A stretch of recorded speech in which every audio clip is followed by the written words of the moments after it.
ప్రస్తుతం దేశవ్యాప్తంగా కుక్కలపై ఇష్యూ అవుతోంది కదా! సేమ్ అదే విధంగా ముంబైలో ఈ కబూతర్ ఖానా అంటే పావురాలపై కూడా ఇష్యూ అవుతుంది. రీసెంట్‌గా ముంబై హైకోర్టు కబూతర్ ఖానాలను బ్యాన్ చేసేసింది. అంటే జనరల్‌గా ముంబైలో కొన్ని చోట్ల పావురాలు తినడానికని ఒక ప్లేస్ ఉంటుంది. ఆ ప్లేస్‌లో నార్మల్ పీపుల్ వచ్చి గింజలు ఇటువంటి పావురాలకు సంబంధించిన ఆహారాన్ని చల్లడం చేస్తూ ఉంటారు. దీనివల్ల పావురాలు కూడా ఆహారాన్ని తిని అవి బతుకుతాయి కదా అనే ఉద్దేశ్యంతో ఈ విధంగా కబూతర్ ఖానాలను కొన్ని చోట్ల ఏర్పాటు చేశారు. వీటిలో చాలామంది ఆహారం జల్లుతూ ఉంటారు. అయితే ఈ కబూతర్ ఖానాలను కూడా ముంబై హైకోర్టు అంటే బాంబే హైకోర్టు బ్యాన్ చేసేసింది. కేవలం ఇది ముంబైకే పరిమితం కాలేదు. థానే, పూనా లాంటి ప్రదేశాల్లో కూడా ఈ కబూతర్ ఖానాలను బ్యాన్ చేసేశారు. దీనివల్ల మహారాష్ట్ర వ్యాప్తంగా పెద్ద ఎత్తున నిరసనలు వ్యక్తమవుతున్నాయి. మరీ ముఖ్యంగా జైనుల నుంచి ఇది పెద్ద ఎత్తున తీవ్ర వ్యతిరేకత వ్యక్తమవుతుంది. అయితే ఈ కబూతర్ ఖానాలను ఎందుకు ముంబై హైకోర్టు నిషేధించింది? దీనివల్ల ప్రజలకు వచ్చే నష్టమేంటి? అనే విషయాలను ఇప్పుడు తెలుసుకుందాం. అంతకంటే ముందు మా ఛానల్‌ని ఇప్పుడిప్పుడే స్టార్ట్ చేశాం. సో, వెంటనే మా ఛానల్‌ను సబ్స్క్రైబ్ చేసుకోండి అండ్ బెల్ ఐకాన్‌ను క్లిక్ చేయడం అస్సలు మర్చిపోవద్దు. ఇక డీటెయిల్స్‌లోకి వెళ్తే జనరల్‌గా సిటీస్‌లో ఉన్నవారికి ఈ పావురాల నుంచి వచ్చే ఇబ్బందులు చాలా ఎక్కువగా ఉంటాయి. ఎందుకంటే పావురాలు ఎక్కువగా సిటీస్‌లోనే ఉంటాయి కాబట్టి వీటి వల్ల స్థానికంగా నివసించే ప్రజలు చాలా ఇబ్బందులు ఎదుర్కొంటూ ఉంటారు. హైదరాబాద్, ముంబై, థానే, పూనా ఇలాంటి ప్రదేశాలన్నిటిలో పావురాల సంఖ్య విపరీతంగా పెరిగిపోతుంది అని గణాంకాలు కూడా ఉన్నాయి. అయితే ఈ పావురాల వల్ల మానవులకు కొన్ని రకాలైన వ్యాధులు వస్తాయి. ఈ వ్యాధుల వల్లే కబూతర్ ఖానాలను నిషేధిస్తున్నట్లు బాంబే హైకోర్టు ప్రకటించింది. అంతేకాకుండా వీటికి సంబంధించి అంటే పావురాలను వీలైతే ముంబై నగరం నుంచి బయటకు పంపించే విధంగా ప్రయత్నాలు చేయాలి అని బాంబే మున్సిపాలిటీని కూడా ఆదేశించింది. దీనిపై ఇప్పుడు బీఎంసీ ప్రయత్నాలు చేస్తోంది.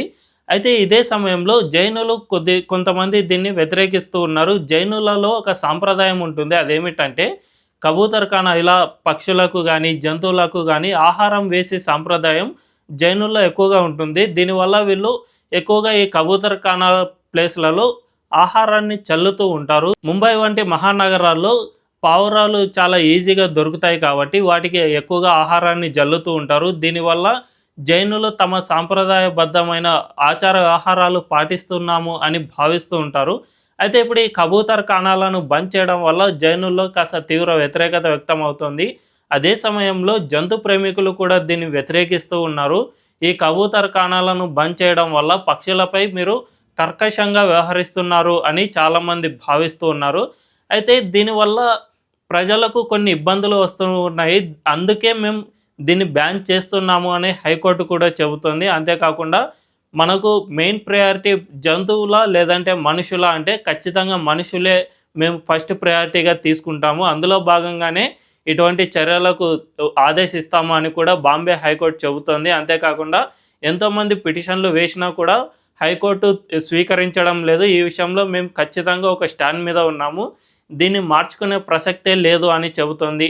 కానీ ఇందులో బాంబే హైకోర్టు ఒక కమిటీని అయితే వేసింది. అదేమిటంటే ఈ కబూతర్ ఖానాలను నిషేధించడమే కాకుండా వీటికి ప్రత్యామ్నాయంగా ఎక్కడైనా వీటిని ఏర్పాటు చేయవచ్చా? మానవులకు ఈ పావురాలకు మధ్య సంబంధం లేకుండా వీటి వల్ల మానవులకు ఇబ్బందులు రాకుండా ఏమైనా పరిష్కార మార్గాలు ఉన్నాయా అనే విషయంపై ఒక కమిటీని అయితే వేసింది. ఈ కమిటీ ఇప్పుడు దీనిపై పరిశోధన చేయనుంది. ఈ పరిశోధన అనంతరం బాంబే హైకోర్టు కమిటీ ఇచ్చిన సూచనల మేరకు ఏమైనా మార్పులు కానీ తీసుకురావచ్చు. లేదంటే ఊరి బయట ఎక్కడైనా ఈ కబూతర్ ఖానాలను ఏర్పాటు చేయడం పైన ఆలోచించే అవకాశం ఉంది.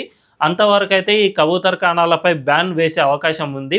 అయితే పావురాల నుంచి మానవులకు వచ్చే వ్యాధుల గురించి ఒక్కసారి తెలుసుకుందాం. జనరల్‌గా పావురాలు వేసే రెట్టలు ఉంటాయి కదా! ఆ రెట్టల వల్ల చాలా వరకు వ్యాధులు సంక్రమిస్తాయి అని వైద్యులు చెబుతూ ఉన్నారు. జనరల్‌గా 7 రకాల జూనోటిక్ ప్యాథోజన్స్ ఈ పావురాల రెట్టల నుంచి మానవులకు సంక్రమిస్తాయి అని చెబుతూ ఉన్నారు. ఈ జూనోటిక్ ప్యాథోజన్స్ వల్ల ముఖ్యంగా మానవుల్లో న్యూమోనియా లేదంటే ఊపిరితిత్తులకు సంబంధించిన వ్యాధులు, అదేవిధంగా ఫంగల్ ఇన్ఫెక్షన్స్ కూడా వచ్చే అవకాశం ఉంది అని వైద్యులు చెబుతూ ఉన్నారు. దీనివల్ల చాలామందికి ఊపిరితిత్తులకు సంబంధించిన సమస్యలు వస్తాయని, ఊపిరితిత్తులు వాపు లేదంటే ఊపిరితిత్తులు సంకోచించడం ఇటువంటి వ్యాధులు వస్తాయని, దీనివల్ల మానవుల ప్రాణాలకే ప్రమాదం అని చెబుతూ ఉన్నారు. అయితే రీసెంట్‌గా పావురాల సంఖ్య మహానగరాల్లో ఇంకా ఎక్కువ అవుతూనే వస్తూ ఉన్నాయి. 2023 ఇండియా స్టేట్ ఆఫ్ బర్డ్స్ నివేదిక ప్రకారం 2000 సంవత్సరం నుంచి 2023కు పావురాల సంఖ్య 150% పెరిగింది అని చెబుతూ ఉన్నారు. దీన్ని బట్టే చూసుకోవచ్చు మహానగరాల్లో పావురాల సంఖ్య ఎంత ఎక్కువగా పెరుగుతుంది అనే విషయం దీనివల్లే అర్థమవుతుంది. జనరల్‌గా వీటికి ఈజీగా ఫుడ్ దొరకడం వల్ల ఈ విధంగా వీటి సంఖ్య చాలా ఎక్కువగా పెరిగిపోతుంది అని చెబుతూ ఉన్నారు. అంతేకాకుండా వీటిని వేటాడే పక్షులు గానీ, ఇతర జంతువులు కానీ ఏవి ఉండవు కాబట్టి వీటి సంఖ్య చాలా అంటే ఒకవైపు ఫుడ్ ఎక్కువగా దొరుకుతుంది. అంతేకాకుండా వీటిని వేటాడే జంతువులు కూడా ఎక్కువగా లేనందువల్ల వీటి సంఖ్య విపరీతంగా పెరిగిపోతుంది. దీనివల్ల ఇన్‌ఫ్రాస్ట్రక్చర్‌లో కూడా కొద్దిగా లాస్ జరుగుతోంది. జనరల్‌గా మెట్రో లేదంటే రైల్వే స్టేషన్‌లు ఇటువంటి వాటిపై పావురాలు తమ నివాసాన్ని ఏర్పరచుకోవడం వల్ల అక్కడ వాటి రెట్టలు అటువంటివి వేయడం వల్ల ఆయా ఇన్‌ఫ్రాస్ట్రక్చర్‌కు తొందరగా రస్ట్ పట్టే అవకాశం ఉంటుంది. వాటిని క్లీనింగ్ చేయడానికి కూడా ఎక్కువ మంది సిబ్బందిని ఉపయోగించాల్సి వస్తుంది. దీనివల్ల చాలా వరకు ఇటు ఇన్‌ఫ్రాస్ట్రక్చర్ లాస్ వస్తుంది. అంతేకాకుండా మనుషులకు కూడా అనేక రకాలైన వ్యాధులు సంక్రమిస్తూ ఉన్నాయి. దీంతో పాటు మరీ ముఖ్యంగా పావురాల సంఖ్య ఎక్కువగా ఉండడం వల్ల మన ఊర్లో పిచ్చుకలు ఇటువంటివి ఉంటాయి కదా! ఇటువంటి చిన్న చిన్న బర్డ్స్ కూడా జీవించలేని పరిస్థితికి చేరుకుంటున్నాయి అని కూడా ఈ నివేదిక చెబుతోంది. సో దీన్ని బట్టి చూసుకుంటే పావురాల సంఖ్య విపరీతంగా పెరగడం వల్ల ఇటు ఇన్‌ఫ్రాస్ట్రక్చర్ లాస్ ఏర్పడుతోంది. అదేవిధంగా మానవులకు వ్యాధులు సంక్రమించే అవకాశం కూడా ఎక్కువగా వస్తుంది. అంతేకాకుండా చిన్న చిన్న బర్డ్స్ కూడా జీవించలేని పరిస్థితికి చేరుకుంటుంది. దీన్ని బట్టే ముంబై హైకోర్టు కూడా స్పష్టంగా ఆదేశాలు జారీ చేసింది. పావురాలకు ఫ్రీగా ఆహారాన్ని వేయడాన్ని నిషేధించింది. అయితే ఇటువంటి ఆదేశాలు కేవలం మహారాష్ట్రలో మాత్రమే కాదు, విదేశాల్లో కూడా సింగపూర్, వెనిస్ ఇటువంటి నగరాల్లో కూడా ఇటువంటి నిషేధాజ్ఞలు ఉన్నాయి కాబట్టి ముంబై హైకోర్టు కూడా ఇటువంటి నిర్ణయాన్ని తీసుకుంది. మరి ఈ నిర్ణయాన్ని మీరు సమర్థిస్తారా?